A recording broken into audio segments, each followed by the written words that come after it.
This is Six Tackles with Gus, with Matthew Thompson and Gus Gould. Welcome to Six Tackles with Gus. Wasn't ANZAC round something special? And we're straight back into the footy 48 hours after ANZAC Day. On the show today, Jack Wighton to the Bunnies and the Raiders. They are fuming. Streaker safety. Can the game please do something about pitch invaders? Roger's back in the NRL from next year. We've got the semi-finals of Rugby League Scariest player. Some surprise results from the audience votes and a preview of round 9 action. But let's start, Gus, as I say, welcome, with some of the action from ANZAC Day. And for anyone who had the privilege to be at Allianz Stadium yesterday, it is a day we will never forget.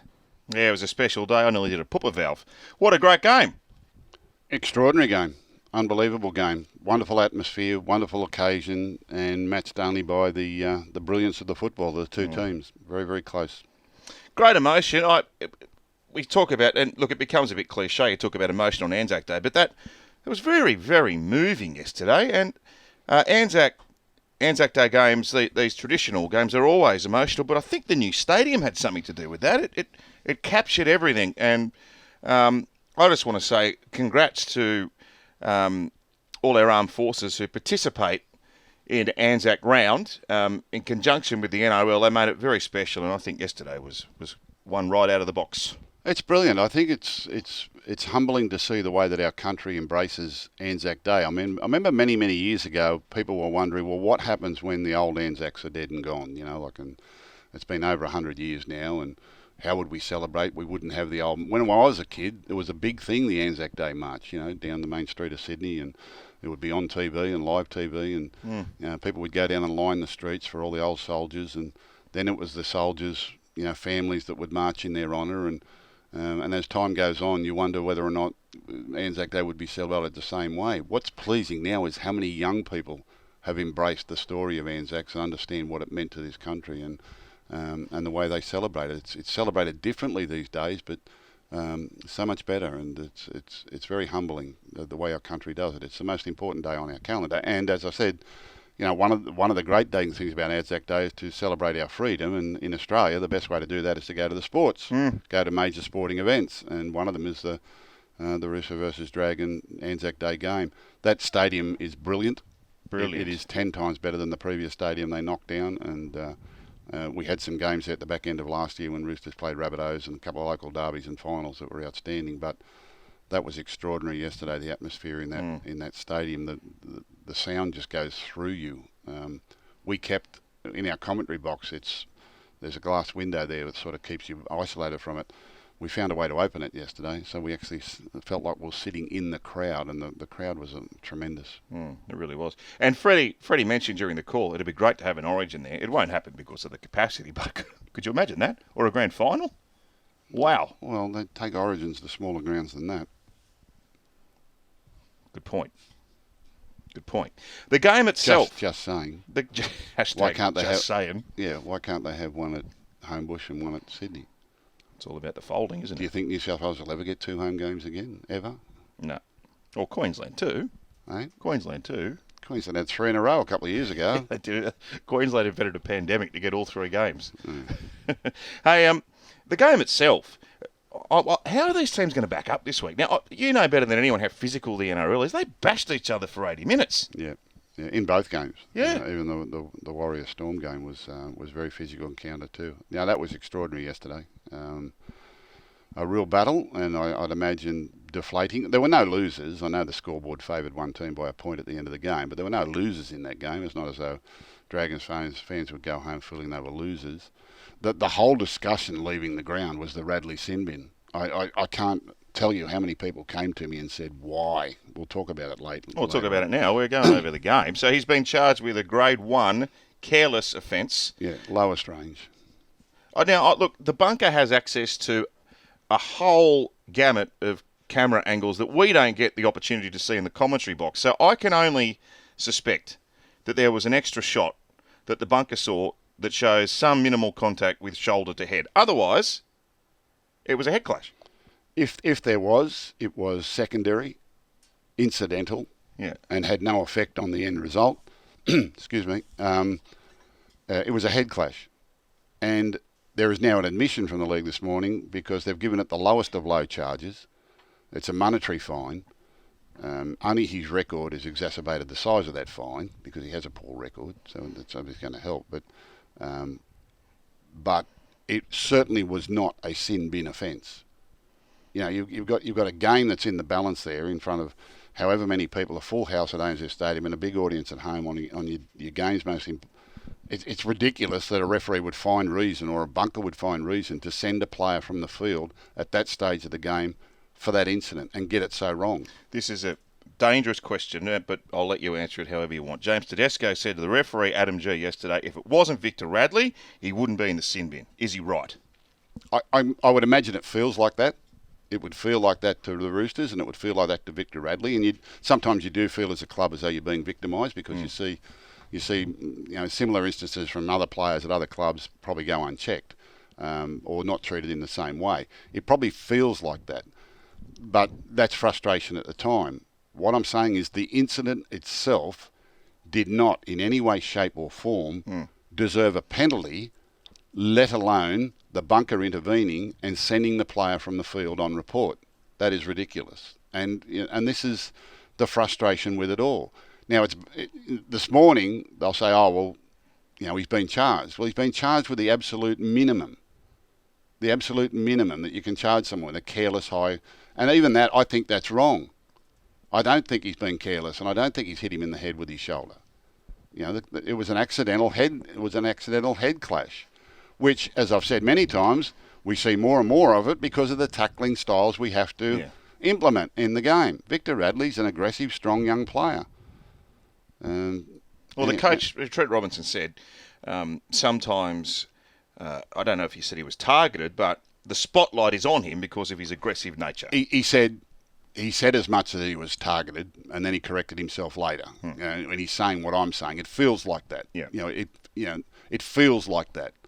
But that's just the frustration. We all feel that way at different times. We all feel as though you're not getting a fair go, or the opposition is not being treated with the same sort of scrutiny as you are. Everyone feels that, and that's just the frustration of our game. But from a game perspective, when I left the ground yesterday and we walked out with all the crowd, there were Roosters and Dragons fans, and they've had a wonderful day, whatever. All they wanted to say is, why did they send Radley off? That's Dragons fans too. Why did they send Radley off? Why did they send Radley off? What's the game coming to? People don't get it. I ran a poll on social media last night. You can say you're on polling company now. Yeah, I ran a poll just to see, because I couldn't believe how many people were coming to me after the game to ask why he was sent off. Now, to date, there have been 4,000 votes. 4,000 votes? 77% of people have said, no, it's not a send-off offence. 77% of people. Sin bin offence. Sin bin offence. Well, he got sent off. Got sent off for 10 minutes. Could have decided the game. 3 in a row for Victor Radley. Yeah. I called it No Sin Bin Tuesday, but it took them 63 minutes to find one. As soon as I heard you say that, it was inevitable. Someone was going to go. So you think it's against me? Oh, yeah. It's not Victor Are you Radley. unfairly targeted? It's me that's being targeted, do you think? Let's not go There's there. a fair bit of that going around at the moment. Hey, Couple of Johnny-come-lately CEOs. Yeah. Who's after you now? Oh, the posse. The posse. I've had a posse after me for years. It doesn't worry me. Oh. I can't wait till you write your book. Eh? How many more have got to die before you write your book? Oh, a lot. If I wrote a book, I'd spend 10 years in defamation court. I think I'll just take the secrets to the grave. Anything you make out of it would go to everyone else, so you do your pot. The greatest form of defamation is truth. You know that. It's a defence, that's right. So, explain to me how the Dragons roared back after half-time and reeled that lead in within about 20 minutes. Have I not been saying here all year they're a good team? They're a totally underrated team. This is a good roster. It's a good group of players. I've watched all their games this year. They could have easily been 2 or 3 wins better off than they are. And I said to Zach Lomax in the pre-match interview yesterday, I said, I've watched all your games. I keep getting the feeling there's more in you. And he said, definitely. We're trying to find out what it is. We're trying to, and I think for a moment in the second half yesterday, maybe the embarrassment of the scoreline, it did get out to 26-6 at one stage. Or 26-12. We got out to 26-12. I think the embarrassment of the scoreline probably kicked in, and Then they put a magic period together. They actually started to move the ball. They brought young Amon and Omone and Sloan into the action, and they showed what talent they had. And they've stripped Roosters bare a few times. Like really targeted their left-hand defence and came through the line on a number of occasions, put the points there, and they had the game at their mercy. Like the Roosters were down to 12 men. There was still plenty of time left on the clocks, 26 all. They had all the running. And I think I said to you, I said, Roosters field goal's going to, is their only chance. They don't look like scoring another try. I don't know if 27 will be enough. Well, in the end, they held on bravely to do it. Yeah. It was actually a great backs-to-the-wall effort by the Roosters, who were running on empty at the back end of the game. And the Dragons just couldn't get it together to close the sale. And they've done that a few times this year. They've been in close finishes and not been able to get it done. But it will happen. And when they do, they'll string a few together. I keep saying it's a top 8 roster. I don't understand why they're back where they are. They look timid. In the first half, they looked so timid. And then when they had to chase some points after half-time, they brought those strike players into the game, and they were a different side. They were shell-shocked early with the long-range try to Tedesco. And then, Roosters backed it up again, and then they finally got on the board. They ran the ball on 5th tackle, and then Roosters come down and scored another one, and it was a pretty soft one too. Keary just dummied and went straight through the middle of their forwards. And and I think that would be the frustrating thing about the Dragons, is that they concede too many soft tries for the quality of games that they're in. Yeah, looks like the Dragons have really got to earn their tries, but they don't. They don't make the opposition earn it as much as they probably should. But it'll click for them. Too many good players. Ben Hunt, terrific player. He had a terrific game yesterday. Their forwards were rumbling away really good. He's a live wire, the fullback. Yeah, the fullback. Yeah, he's a talent. Well, he and Omone and they've got a young halfback there, Jaden Sullivan, have been playing together. They were part of a really successful junior team there a few years ago, and the beacon was on then that they were all going to come through and play first grade together, and that's a sign of the Dragons' future, hopefully. But they're a good side. They should not be back where they are on the premiership ladder. Get Sullivan in, Hook. Get them all in there. Go there and play. Storm 30, Warriors 22. It's 12-0 the Warriors. I don't know what you felt, but watching that game, I sort of sensed that it was never out of Melbourne's grasp. But gee, they're a good team, the Warriors. They're a genuinely good side to go down there and play clinical football early. I mean, they got reeled in by some. I mean, Munster was outstanding, and some of their stars. Meany was brilliant for them, but that was another belter of a game. Well, Melbourne had to work to win, didn't they? The Warriors, as I said here last week, would really go down there and put it to them. I was very close to tipping them. I just think that, in that game too, there was a sin bin, an important part of the game. The Warriors, I never felt like they're going to quite get there because the injury toll was so bad. I think they played the entire second half without a bench. Yeah. And eventually that's going to wear them down. And Melbourne seemed to be able to, when they got in good position, were able to post some points. A couple of the points that Melbourne got just came too easily. And they are playing at home and they are used to playing in those sorts of games. But the more games that the Warriors play in like that, the more times that they can take those good sides down to the back end of the game and then eventually win one. When they win one, they're going to win a handful of them. They're a good side. They're hosting the Roosters this week. Yeah, well, but they're busted. They've lost a lot of players, and they've got I guess both teams have got a short backup. But yeah, we'll preview round 9 in just one moment. Let's play our favourite segment. Yes! No. That's the rule. No. Dear. All right, I'm teeing Gus up here because I've got a soapbox. It's often joked about, but the NRL doesn't take the issue of pitch invaders seriously enough. No. There was another buffoon on the field yesterday. Yeah, I think they take it seriously. I think they just drop the ball every now and then. Did you see the security guards there yesterday? They would have run me down. You couldn't have had more security guards there. Yeah, but they're legless. What do you think the security guards were doing? Well, I don't... Well, what do you think they were doing? Well, what were they doing? Because the bloke was out there for about 2 minutes. He went up and gave Zach Lomax a hug. Do you think maybe they were watching the game and not doing their job? Well, there's the answer to our question. There is the answer to our question. Maybe we need to interview the security guards. Who's a football fan and who's not? No football fans need apply. Yeah.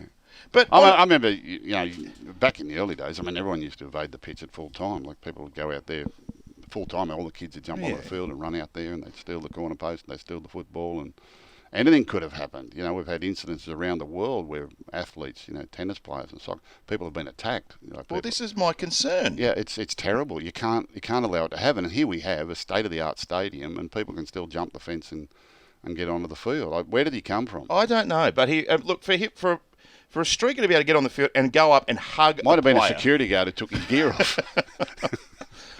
So.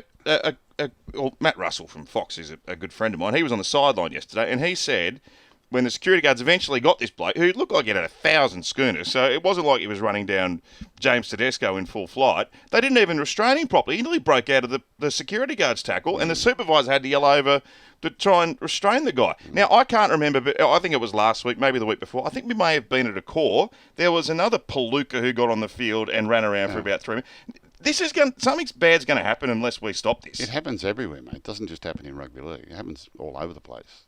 You know, it's been happening for years and years and years. A few people get a skinful, or they want to make a statement, or they're looking for awareness, or there's all sorts of campaigns around the world where people are doing this, and we've had incidents where people have been attacked, and you can't do it. And I think the NRL take it seriously, but apart from appointing, you know, the security and putting the measures in place, I mean, it is a brand new state-of-the-art stadium. You know, we don't want wire fences up around the ground, and we don't want, you know, glass partitions separating them from the action and all that as well. And we have to review that. Yeah, and you know, really, what's the difference between that and players walking around the fence at full time, hugging people in the crowd? How often do we see that when they score a try or even game? They go around and they thank all the fans and shake hands. What's to stop some lunatic jumping over the fence with a baseball bat and taking out his frustration there because he missed the daily double or whatever? You know, I mean, it's just. It's a concern everywhere, but there's no doubt there will. There's no doubt there'll be medal scans at the tab shortly. But they have got bars at the tab, so they can't get to Alice behind the end there when they get beat in the photo. You know. Gee. But I think security groups have really got to be more vigilant about this and. You know, we can't have a security guard every 2 metres. No. You know, there are obviously gaps, but perhaps, you know, they all need to be athletic and they need to be they need a fitness test. Yeah. But look, anyway, we laugh about it, right? Street gets on the field. There was that bloke at Origin a decade ago in the Nud. Yeah. Like everyone took that seriously because he was out there forever. You know, God rest his soul, Andrew Simons, but he had to shoulder charge a bloke who ran out on the cricket field at that time. There's been plenty at the cricket where people run out on the field. There was a woman ran out and gave a referee a serve one day. She was Parramatta fan. Was that Greg Hartley? And I think it was their vision of a woman running out with no top on somewhere too. I think I remember plenty of that. Do you used to get any of that sort of stuff? They don't show them on the TV. It's happened in games I've played in, but they don't show it on the TV now because they don't want to encourage it. But the crowd encourages it. Well, as soon as it happens on the field, the crowd cheer them, and that's why they break away from the defenders and all that sort of thing. You know, it's life bad at about $7,000. Do you reckon when reality sets in, they think, "What the hell have I done?" It was one beer too many. That's an expensive afternoon out. Anyway. Yeah, the answer to the question is, I'm sure the NRL take it seriously, and I'm sure they'll be questioning the stadium security staff on how it happened or why it took so long to get to the man that invaded the field. We can't have it. But, you know, the league has also got to be careful and mindful of, you know, we don't want to see it happen. I mean, the fans love lining the fence at the end of the game and for the players to go around and engage with the kids, and the players don't can spend anything up to an hour out there. They give away their boots, they give away their jerseys, they cost the clubs fortunes. You know. They just give everything away to kids, which is terrific. You know. They give away their headgears and all that. We want the interaction and all that, but you know, security's got to be tight. Yeah, well, that's that is one of the great positives. I suppose you don't get anything positive out of a gibberer running on the field during a game. Yeah. And my worry is, and we'll wrap it up here, but it is often joked about. But if someone can get out there and hug Zach Lomax on Anzac Day, someone can get out there and get to a player during the game. And I worry that we're getting to a point where we're going to get there, and then we're going to start to take it seriously. Tom Trbojevic is too much of an injury risk to be picked for New South Wales. No. He'll be right. He did not. He looked off from the first time he touched the ball on the weekend. I said it in the commentary a couple of times. Even before he got run down by a front rower when he backed up there for Cherry Evans' first try, He just didn't look right. He never looked right a couple of weeks ago when he played against the Panthers out in Penrith. They said he had back spasm issues, which I said, is normally just an injection, a nerve block injection to take away the irritation there. And that obviously happened because he was brilliant the next week when they come out and beat the Melbourne Storm. But he just didn't look himself out there the other day at all at any stage of the game, and eventually succumbed to a groin strain. So it wasn't. I don't think it was that one incident that did it. I think that might have just. I think he probably went into the game with a bit of a strain, and what he's got to do is stop playing with niggling injuries. I think he needs to not play unless he's 100%. Most players are playing with injuries. Bulldogs, we had 8 players with injections on the weekend just to get onto the field with the injury crisis in the club. That doesn't mean that everyone that's playing is healthy either. They're out there doing a terrific job, and most clubs are like this at that stage of the year. And Tom Trbojevic probably owes it to himself and his club to get himself 100% and play a few games at 100% so we see the best of him. But I'd still have no hesitation in picking him for Origin. If he says he's 100% ready to play, he's in the Origin team. The Rabbitohs are now the premiership favourites. No. Full of nose today, aren't I? I don't think they're premiership favourites. Jack Wighton's not going there this week. How good was that game? That was 6 days ago. Yeah. It feels like an eternity ago. Yeah, it was. It was a terrific game. You could see it coming. Terrific game. South can do that. They can pull your pants down at the back end of the game because they've got the talent to do it. But for the rest of the contest, I felt like Panthers had them covered. And Panthers are still missing a few big guns. Liam Martin didn't play, and James Fisher-Harris didn't play. That's true. Yeah. So I still think the Premier is the premiership winner is well hidden. I think we could see a shock result this year. I think Panthers are certainly the team to beat when they get everyone back and well, and if they're fit and well come finals time, they're the ones with the history. Roosters have got the best roster in the competition by a long way. They've got a championship winning roster. There's no risk about that. And then your other teams, your South Sydneys, your Melbournes, your Sharks, Cowboys have fallen off the perch. I expected them to be there. Sharks are a very good team, but I still think Penrith are favourites. Roosters should be favourites, and they'll eventually get their act together. And they're the two best sides. And then I've got South Sydney a little bit behind them. Scott Drinkwater can rejuvenate the Cowboys season. Yeah, he can. Good player. He's going to need some mates. Yeah. Big task against Cronulla Thursday night footy down in the Triangle tomorrow evening. Well, every loss makes it harder for them. It's mathematics after that. They start getting mathematically where they are, how many they've got to win to actually qualify for the top 8, and they've got themselves in a deep hole. Well, they're actually not that far out of the 8 because but they've got a lot of teams between them and where they need to be. So they're 15th with 3 and wins. And if you want to win a premiership, 8's not good enough. No, you've got to get it. Yeah. You've got to be in the 4. So they're 2 wins behind. They're only two everyone's wins only behind 2 the wins. 4. Yeah, everyone's only 2 wins behind second or third. It's not all that far. But that's just the way the comp is at the moment. And you've got buys in there and everything. But they haven't had a bye.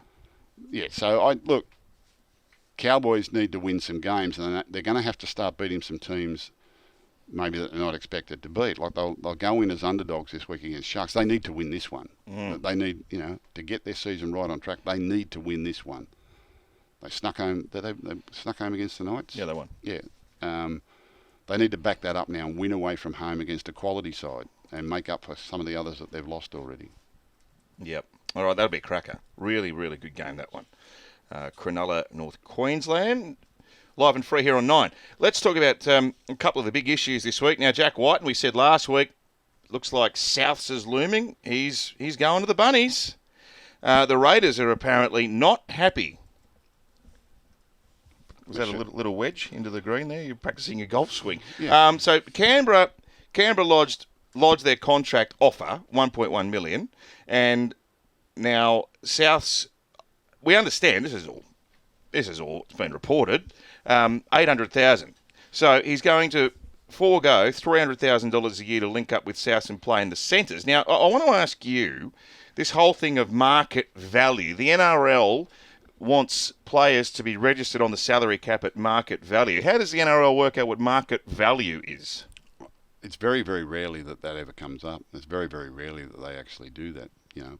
Sometimes when, particularly when I was at Panthers, and a lot of those younger fellas were starting to get bigger contracts. You know, they were starting to prove themselves in the top grade.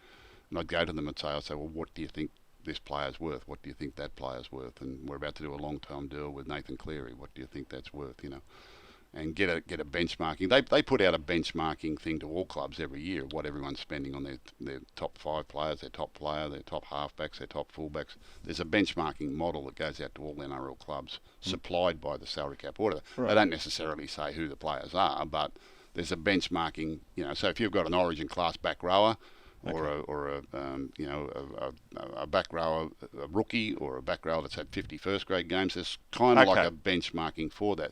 What people are spending on their halfback, what they're spending on their fullbacks, what they're spending on their hookers, what they're spending on centres, what they're spending on wingers. So there's a benchmarking right across the league where you can compare what you want to pay. Mm-hmm. Now, you know, there are different sorts of wingers and there are different sorts of centres and there's different sorts of 5'8s, and some are, you know, bring different things to your team than others. So you might have $1 million 5'8", you might have $100,000 5'8". That's right. In the one position. But there's the benchmarking there on what, if you're looking to buy marquee players, what they're going to be worth. And if you've got an emerging young player who's obviously on the wrong money because he's outperforming his contract, and you know you have to upgrade him and get him there, and obviously he's going to create interest from other clubs, then you need to know what you're up against, and you need to know where that benchmarking might be. And this is where the NRL salary cap auditors are quite helpful with it. You know, I meet with them very, very regularly, and always did when I was at Panthers. You know, it's a different situation we are at the Bulldogs at the moment, but I meet with them very regularly to check on market values, et cetera, with players, ours and those that we might be looking at. So you don't see who the players are that are earning this money at other clubs? You can pretty much work it out. So you can access, for instance, I don't know, Parramatta's top 5 players. Yeah. And they will tell you what they're on. Yeah, but you can speak to other CEOs. They'll give you a ballpark. We'll help each other really a little bit. You know, if I think that a player manager is using my club up in a negotiation with another club, I'll ring that CEO and say, look, we're not interested. We're not. Right. Don't be falling for that trap. You know, hoping that they'll do the same for me. You know. Yeah. Okay. You know, we try to you know, keep a line on payments and make sure that it's fair and equitable for everyone. Yeah. So with respect to Jack Wighton, the offer from Canberra of 1.1 a year is for him to play 5'8". The offer of $800,000 a year from South is for him to play in the centres. Yeah. So how does the NRL? So would we get to a point where the NRL say we're not registering your contract at $800,000 because we think you're worth more? Look, I don't think they'll ever do that. Because $800,000's a lot of money for a centre. That's right. Yeah, it's a lot of money for a centre. So Canberra have lodged a formal complaint. So what Canberra? Yeah, well, yeah, they're entitled to. What Canberra did. Look, there's a bigger story here than this. All right, but we'll get to that in a moment. But what Canberra did was, as soon as Jack Wighton had an option on his contract for next year, and I think his contract had a rolling option. Every year was an option in his favour. Somehow they signed for that. You know, so for the first time in his career, Jack's decided to go out into the open market and explore other opportunities and have a look around. Now, you'd have to talk to Jack as to his motivation for that at this stage of his career, but he's 30 years of age. He's probably got 4 or 5 good years back left in him. Wanted to change, needed a change, you know, thought about a change, what have you, which raised alarm bells for the Raiders because he's obviously an integral part of their team. He's their chief playmaker. He's their 5'8". He's their leader. And they're not easy to replace. No. I mean, now that he's gone, what do the Raiders do? So when he decided he was going to put himself on the open market, they said, Jack, please, you know, like you've been here all this time, here's an offer. And I believe the offer was 4 years at $1.1 million a year, which is a sizable offer for Jack Wighton. It's a big offer, which shows how much they rated him. And it's their club. He doesn't have to pull up stakes. He doesn't have to sell his home. He doesn't have to get the removalist truck. He doesn't, you know, it's just he continues what he's been doing for the last 14 years. But they registered it with the league because there is a lack of trust amongst clubs too. And there is a lack of trust sometimes in what they're being told by player managers.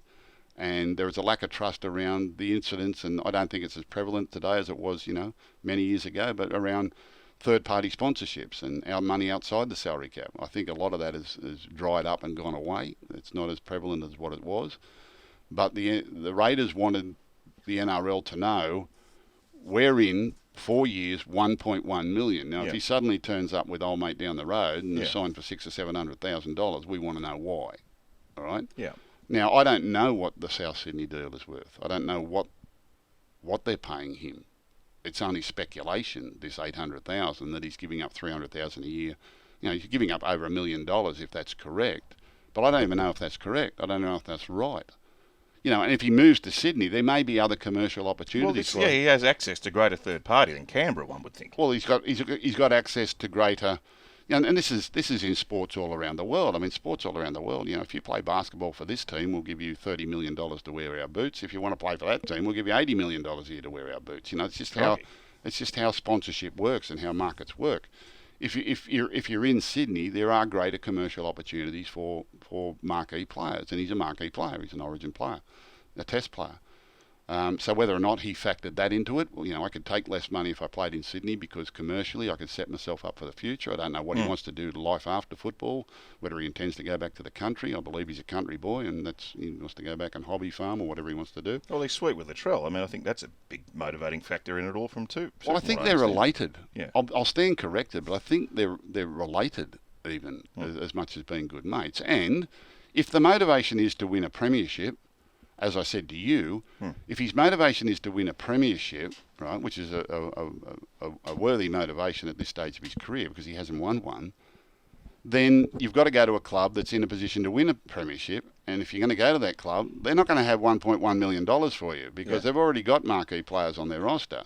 So if you wanted to go to the Panthers or you wanted to go to the Storm or you wanted to go to Roosters or you wanted to go to Sharks or you wanted to go to those clubs that we probably see as premiership contenders right at the moment, and everyone goes through a cycle, then he would have to take less. So he's now gone to the Rabbitohs, who've already got a marquee spine on plenty of money, and plenty of other players there that'll be earning good money, and they've got emerging players there like Kalao Matangi and those sort of fellas that are coming on.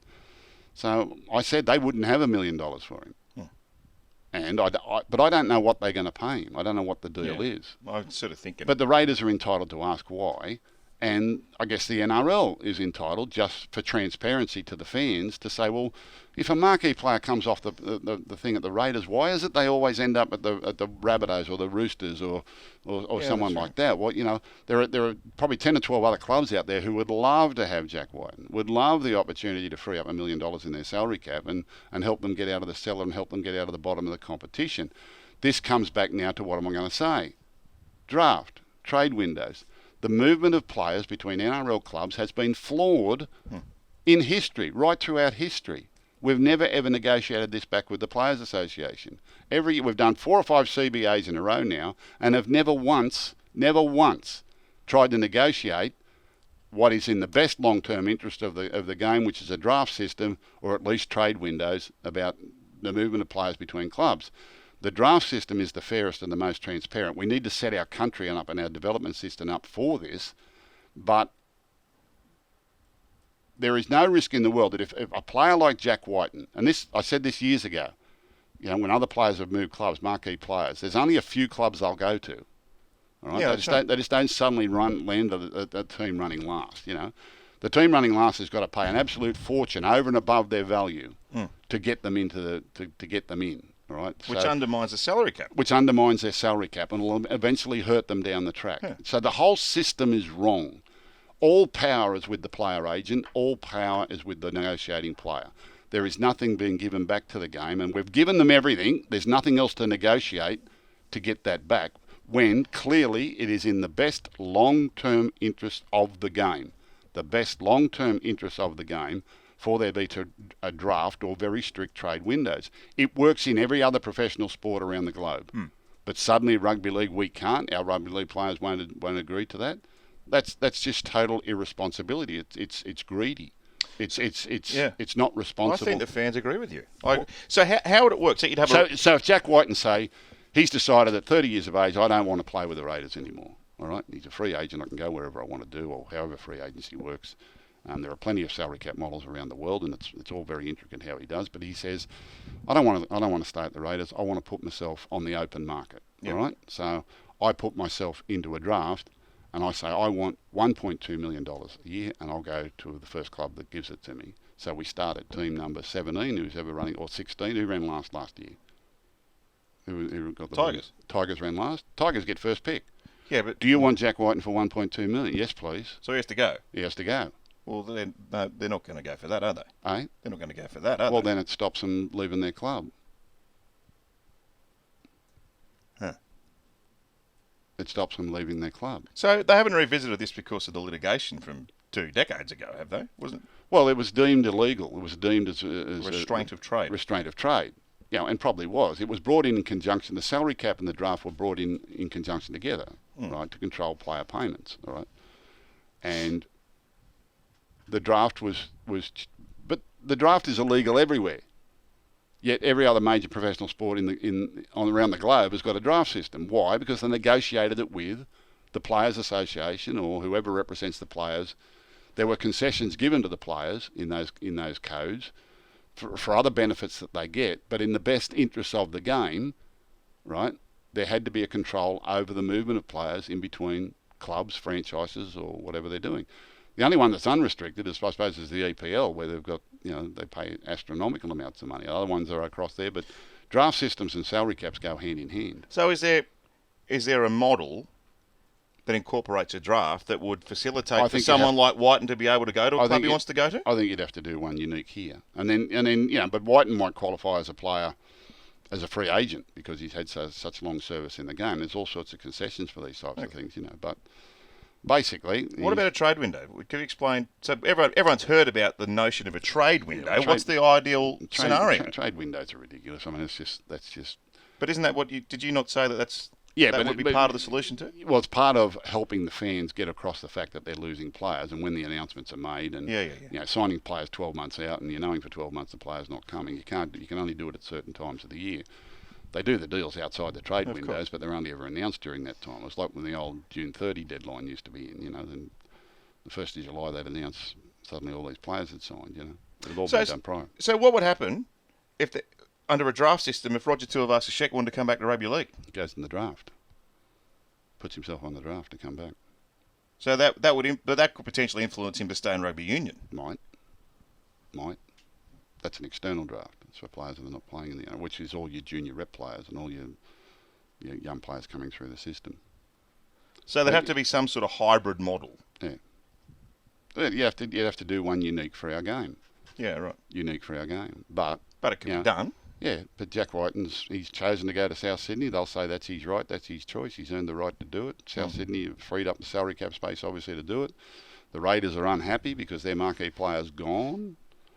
They've offered him $1.1 million a year, which is not enough to keep him. And they've lost a few players over the last few years, few marquee players. So, and there are other clubs out there that are desperate for quality players that didn't even get a look in. Yeah. Just didn't get a look in. So, just to wrap this one up, was Ricky...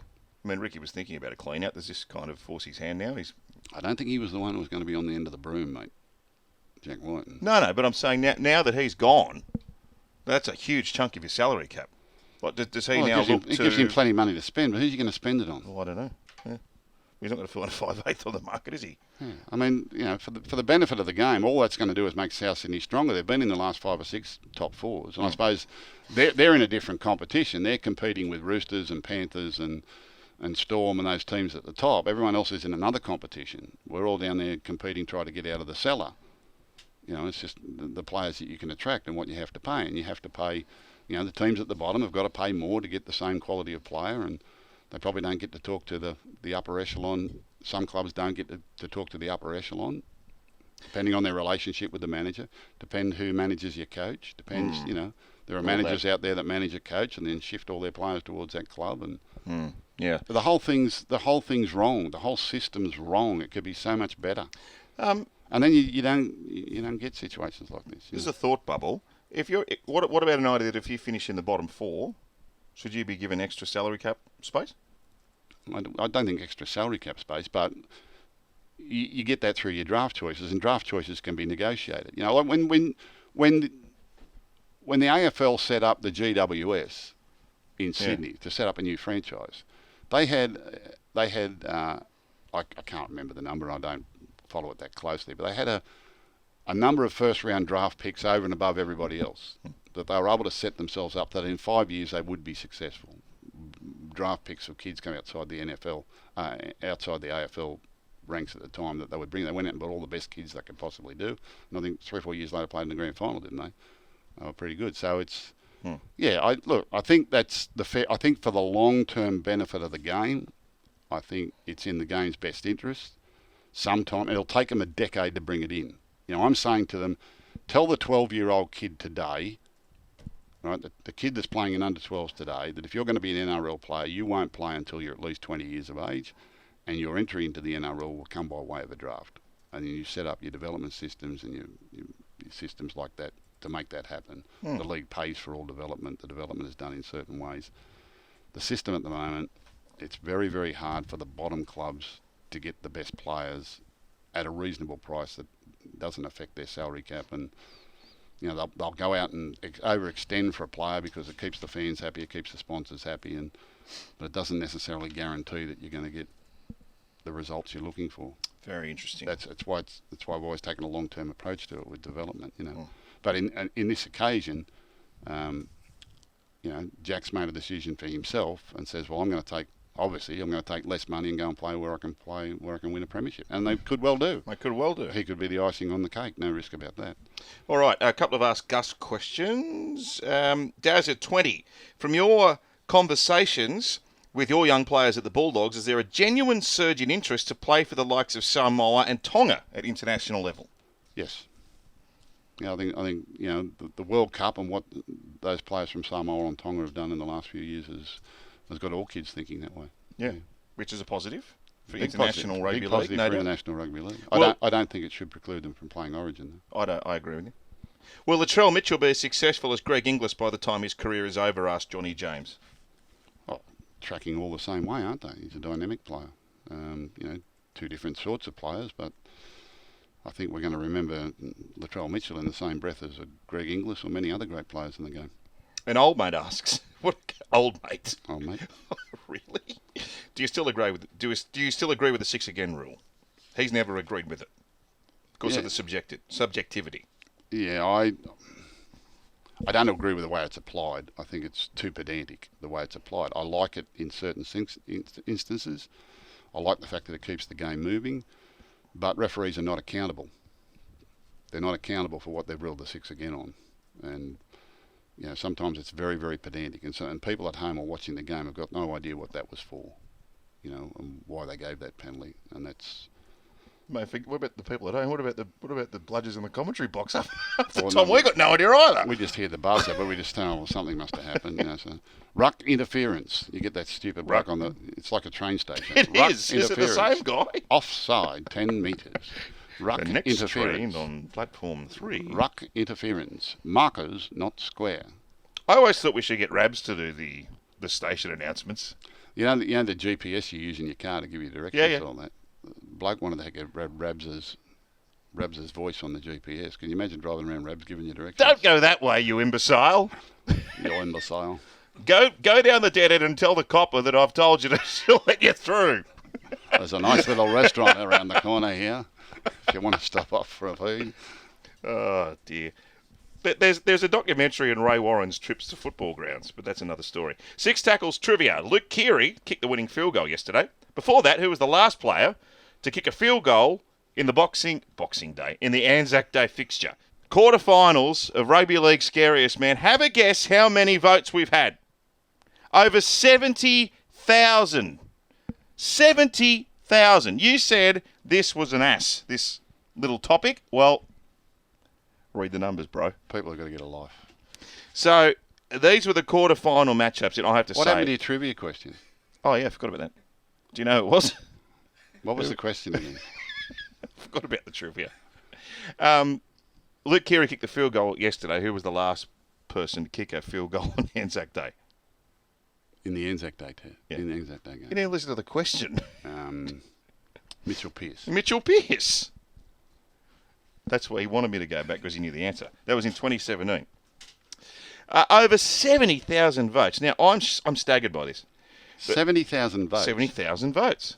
Now, the quarterfinals, pitted Gordon Tallis versus Jared Waerea-Hargreaves, Fui Moi Moi versus Big Nelson, Mark Geyer versus Adrian Morley, Ruben Wiki versus Aden Fanua-Blake. Gordon Tallis, 64% beat Jared Waerea-Hargreaves. He's through. All right. Now, the next two were neck-and-neck affairs. Fui Moi Moi, with 51% of the vote, has knocked out Nelson Arsa Solomona. All right. How do you feel about that one? I'm shocked. Mark Geyer, 52%, has defeated Adrian Morley. Shocked. And look, I'm not stunned by this, but the margin has shocked me. Ruben Wiki, 73% over Aden Fanua-Blake, 27%. I'm stunned. Are you excited about the semi-finals? Who is in the semi-finals? What's right in front of you? Semi-final matchups. Gordon Tallis versus Fui Moi Moi. Yep. Mark Geyer versus Ruben Wiki. That's a good game. Geyer versus Wiki. Right, okay. Have you got a prediction of who might make the grand Who final? are you tipping? Tallis versus Wiki. Tallis and Wiki. That's my tip. Right. Scariest men in rugby league. And whoever wins... What's the prize? Recognition. Do people get a prize? We put up a big photo of them. Okay. We have, you know what? We should get a trophy, mate. What we do have the what budget do for what do that. the punters get? The ones that have voted. Nothing. 70,000 of them. What do you want to give them? Give them all a Bulldogs jumper if you want. Have you got the budget for that? No. I hope we can get the winner on. Although if it's Gordy, I think he's got a contract with another media network. Although I'm only speculating that Gordy's going to beat Fui Moi Moi. So we're going to put up the semi-final matchups, and next week we will have a winner. Okay. Round 9 preview. Thanks to Bluebet.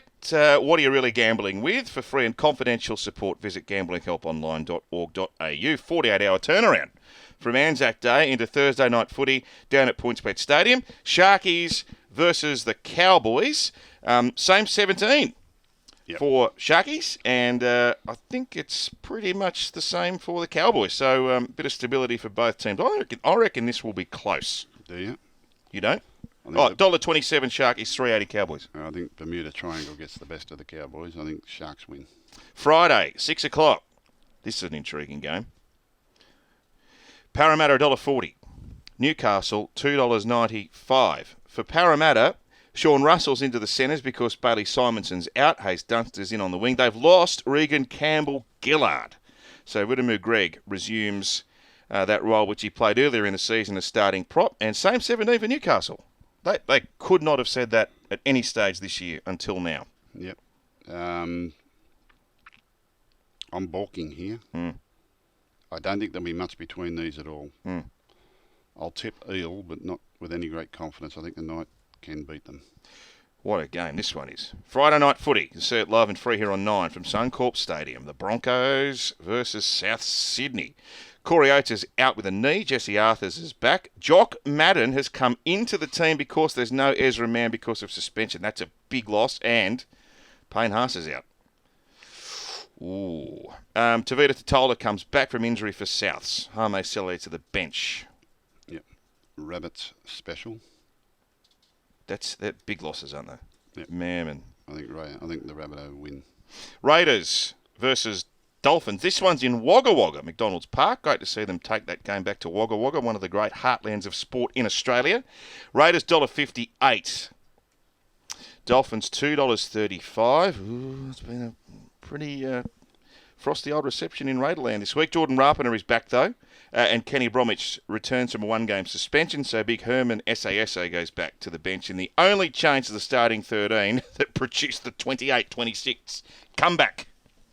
Yeah, look, it'll be interesting to see how they respond to the Jack Wighton news. I just think Dolphins have got more points than them at the moment. Whether the Dolphins can defend, but it's not as though Raiders have been any great shakes in attack either. I think I'd go with Dolphin there. Saturday 5:30. This one is at Brookie. 4 Pines Park, yes, Brookie. $1.45. Manly up against the Titans at $2.75. Oh, how Turbo's been named, but there's a fitness test. They do get Christian Tuipulotu back and Garrick to the centres. What if you were coaching that team after what happened on the weekend? Where do you